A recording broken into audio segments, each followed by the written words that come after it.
Je suis Marc Chevènement, je travaille dans le vélo depuis une trentaine d'années, 15 ans en magasin et 15 ans chez les professionnels.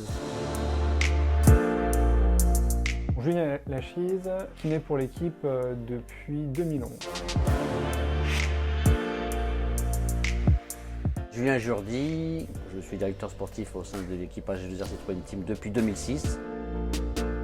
Demain, la réussite de Benoît et de Champoux, elle passera que par vous, les gars.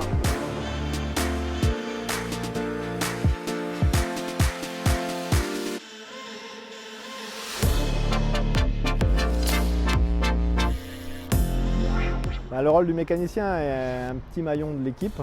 Il est là pour que le vélo fonctionne parfaitement. Il peut être aussi quelque chose de rassurant pour le coureur par rapport à des choix matériels. Quelque part, on a sa vie entre les mains, donc il faut que le coureur ait complètement confiance au mécanicien.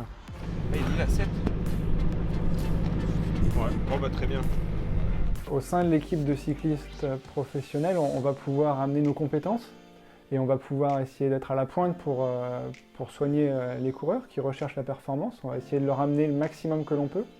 Leur performance, bien évidemment, dépend de leur entraînement et tout le travail qu'ils font tout au long de l'année. Mais si nous, on peut mettre la petite chose en plus à ce moment-là et qu'on peut leur apporter quelque chose en plus, on va essayer. Entre coureurs et staff, on est soudés, on passe des moments proches, intimes. Si tout le monde est serein et tout, pour moi, plus il y aura de performance. Il suffit d'être focus le jour J et concentré sur ce qu'on sait faire et voilà, mais pas besoin de se prendre la tête et de stresser. Sur une course d'un jour comme une classique, la journée type, c'est on va dire à 7 h au camion pour charger les vélos sur les voitures, gonfler. Après on se rend au départ. On vit la course pendant 200-250 km en espérant qu'il n'y ait pas de problème. C'est ici que je travaille pendant la course. J'ai le plan de galerie avec les différents coureurs et les roues, la caisse à outils pour être prêt. Le soir, c'est retour à l'hôtel pour tout laver, tout entretenir, tout ranger et c'est reparti.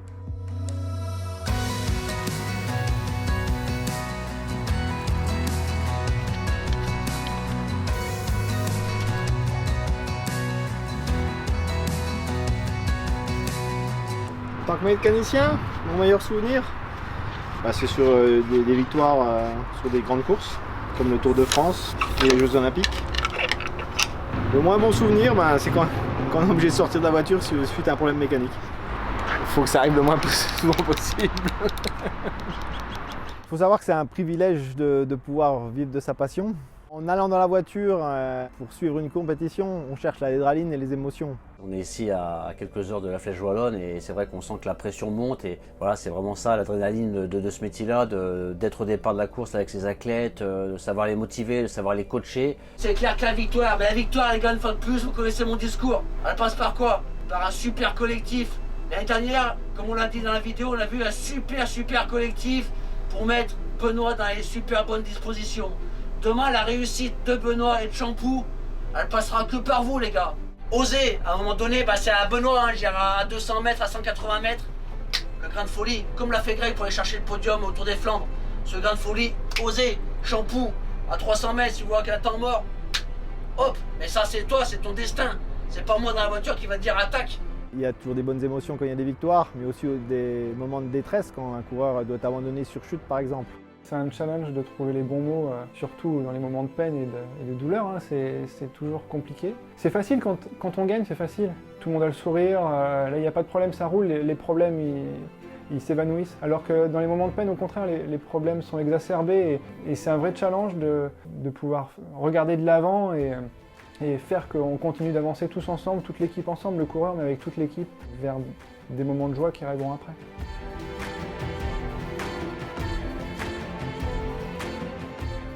Le plus dur, c'est partir. On part 180 jours par an. Je suis allé dans les 4 coins du monde pour faire des courses de vélo. Pour faire ce métier de directeur sportif, il faut être passionné.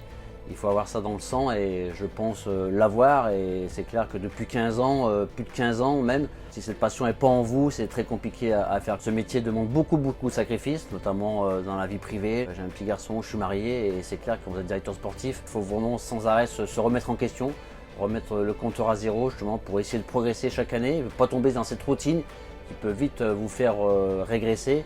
Donc voilà, donc moi je m'épanouis vraiment pleinement dans ce métier-là qui est une vraie passion. et j'espère que ça va encore durer quelques années. C'est toute la difficulté de jongler entre les différentes vies professionnelles, personnelles, professionnelles au cabinet, professionnelles au sein de l'équipe de vélo. Ça demande de l'organisation et ça demande une acceptation de la part de toute la famille aussi, bien sûr. J'insiste là-dessus, c'est une organisation familiale importante où pour celles qui restent à la maison, du coup, ça demande aussi beaucoup d'investissement.